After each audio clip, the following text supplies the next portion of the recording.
with the lack of video makers that are over the age of 18 for the Atlanta Falcons, this is about as much of a hate week as you're going to get from me.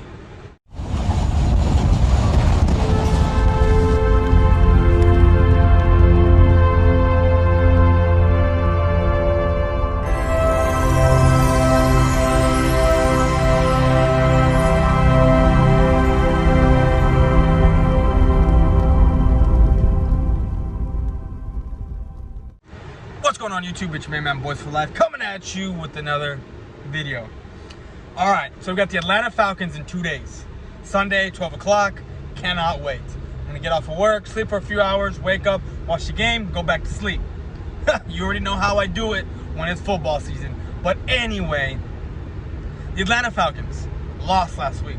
Dallas Cowboys lost last week. All I know is that the Dallas Cowboys are going to go out there and whoop that ass. I'm not worried about Matty Ice. I'm not worried about Julio Jones. Do they make me nervous? Yeah, they do. But we all know what kind of quarterback Matty Ice is. We're going to get pressure on the quarterback. Matty Ice is going to be flustered. He's going to make bad decisions. And just like Slita said on the show the other day, they're going to make bad calls. That coaching staff is going to make bad calls. You know what, guys? It looked like the same shit, different day. I'm going to chalk it up as they didn't get it. You know, this is the first game. We'll see how it goes this game. If the trend continues for us, then it's the same shit, different day. But I'm hoping shit is not vanilla like it was on both sides of the ball. Working the kinks out, I think it's going to happen. With that being said, there's a few Falcon fans that are in the TTC that think they can step to Cowboy fans, but I'm not going to give them the time of day. I'm not going to worry about them. Why? Because, well, I mean, let's just face it, their balls haven't dropped.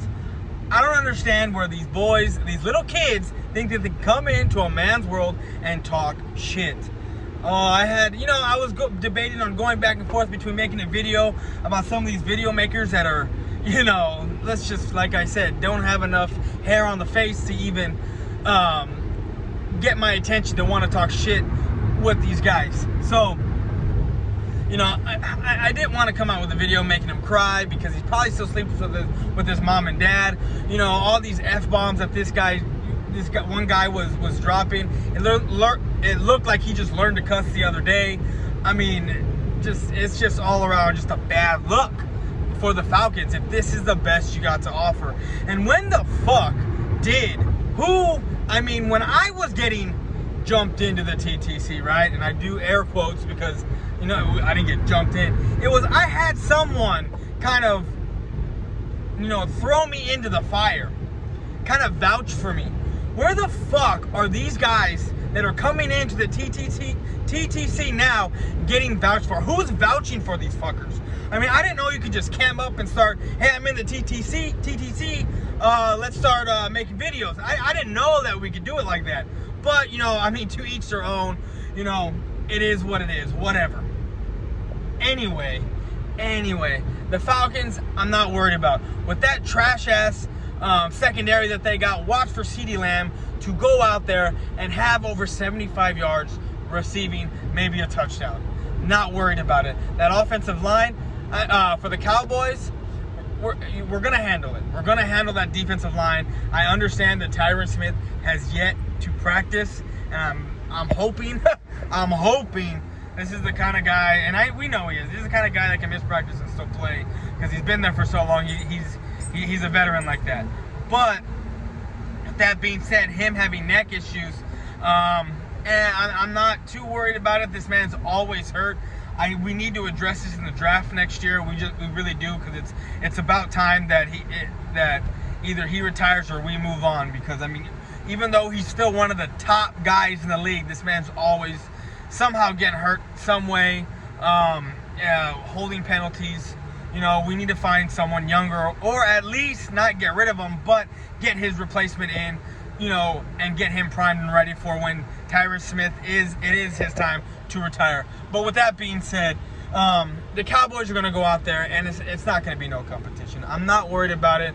I did say on Slita's channel it's going to be 27 Cowboys, 24 Dallas. 27 Dallas, 24 Falcons. Sorry, my bad. we are going to get this out by another field goal, only because we know how the Cowboys are. When they got a big lead, they kind of relax, and it's gonna come down to us winning by a field goal. So I'm not too worried about it. This Atlanta team, they're gonna start 0-2. The Cowboys cannot start 0-2, because if they do, it's been panic mode since week 1 for me when we lost, because of the schedule that's coming up. If we start 0-2, the possibility of starting 0-3 is very, very high, only because it is a Seahawks team. We already know how tough they play against the Dallas Cowboys. Russell Wilson doesn't need much to beat the Dallas Cowboys. He just needs him and some whatever receiver to get open, and it's just nature of the beast. It's what it is. There's always that one quarterback. But anyway, that's all I got. That's all I'm going to say. The Falcons, I'm not worried about them. You know what, Falcon fans? Y'all need to grow up before you come into the TTC and start talking shit. I'm not going to be the guy to make a little boy cry because he decided to jump into a man's game and talk shit. You need some sort of thick skin, and even though you're about 150 pounds, and about 4'5" at the age of, how old are you, by the way? Aren't you like 12? Jesus Christ. I'm not gonna be responsible for making a little kid wanna cry.